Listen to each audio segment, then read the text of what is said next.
Experts warn Canada is China's prototype for democratic infiltration. Jamestown Foundation researchers mapped 2,294 CCP-linked organizations across 4 Western democracies, identifying 575 in Canada, the highest per capita concentration among those studied. Led by analyst Cheryl Yu under former CIA China specialist Peter Mattis, the report argues that Canada has become a central platform for Beijing's United Front influence operations. A former Chinese intelligence officer known as Eric, who defected in 2023, claims Canada is a key staging ground due to its immigration system, Five Eyes membership, and proximity to the United States. Experts such as Diamond Liu describe the United Front as a system of elite, institutional, and civil society capture designed to shape policy, influence leaders, and embed networks before open conflict. The report contends that Canada's openness and political access make it uniquely vulnerable, raising questions about counterintelligence capacity and democratic resilience. So, if this is war by stealth, how should Western nations adapt? Well, first, what bothers me about this whole thing is when you look at the information provided by groups like the Jamestown Foundation, and you see how badly infiltrated Canada is by China, why do we just keep getting further into bed with these people? Right. Like, it just begs the question, like, why even do these reports if the government's going to go, yeah, it's fine, though, we're going to create a larger long-term free trade agreement with them in some capacity. Yeah, we're going to bring their 4,000-pound spy machines over here so we can stick to the green agenda. Like, what is happening? It's just very frustrating that this information is available. It seems relatively objective, as in I don't see anyone refuting any of this. In fact, I never see people refuting how, when you see a report on how deeply China is entrenched in Canada, I have not seen one report that says, no, that's not true, and here's some proof. Nothing.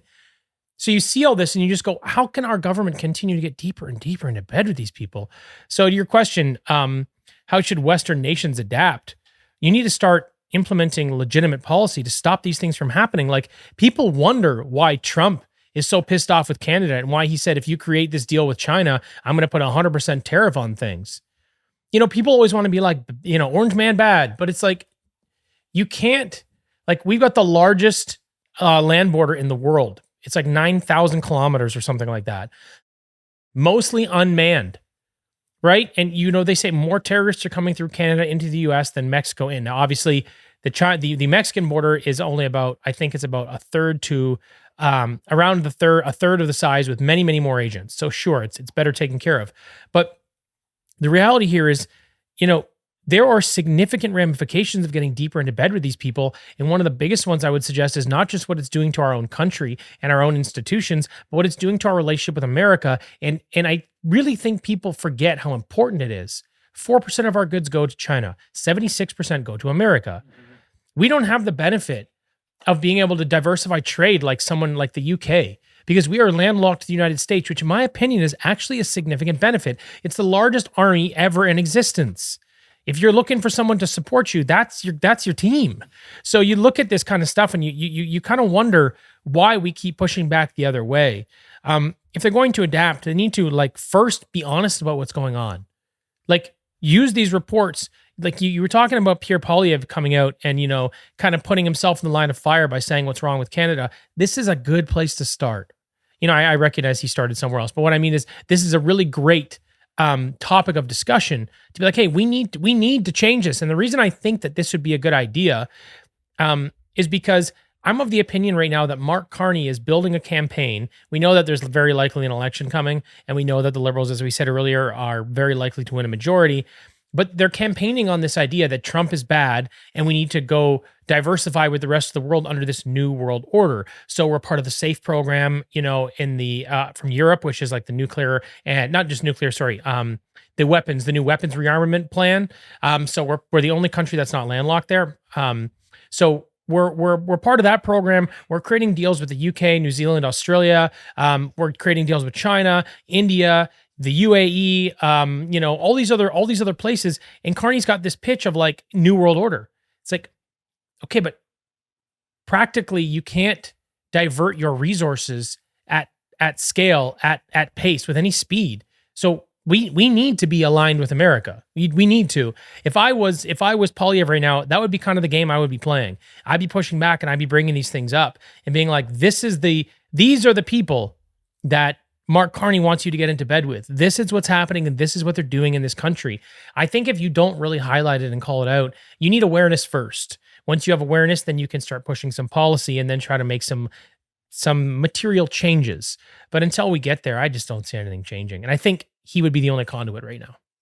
Yeah, well, just to put it into perspective about how bad Canada has been infiltrated. So, yeah, out of 575 documented CCP-linked organizations, this gives Beijing a density of 14.38 United Front groups per million residents, which is more than double the United Kingdom's rate, more than triple Germany's, and nearly 5 times the American rate of 2.89 per million. And then the article also goes on to state how the end game, as Liu frames it, is when an enemy's civil society and government institutions have been sufficiently undermined or co-opted, the CCP's military is deployed for the knockout punch.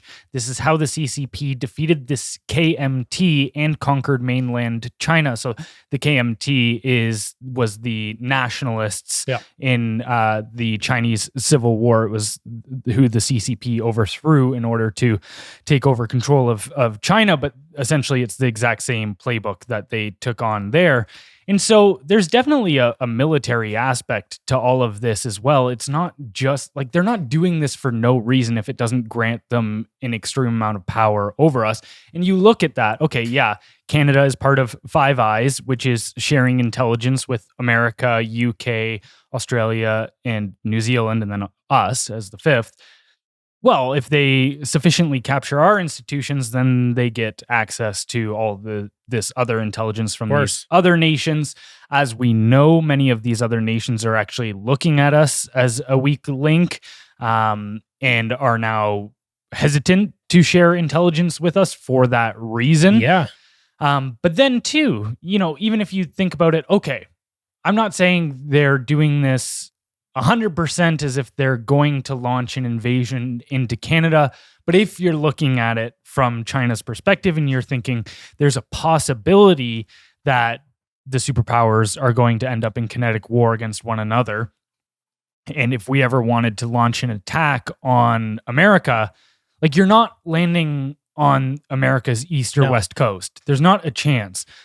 But potentially you could come in through the Arctic in Canada, essentially create a stronghold there that you then go into the nation through. Like, for instance, when in World War II, when the Allied forces wanted to get onto the mainland, it's like there's a reason they landed in France is because these weren't as strongly held by the Nazis as Germany, obviously. Yeah, so you land in a neighboring state that you can then bring your troops and resources into the target nation from.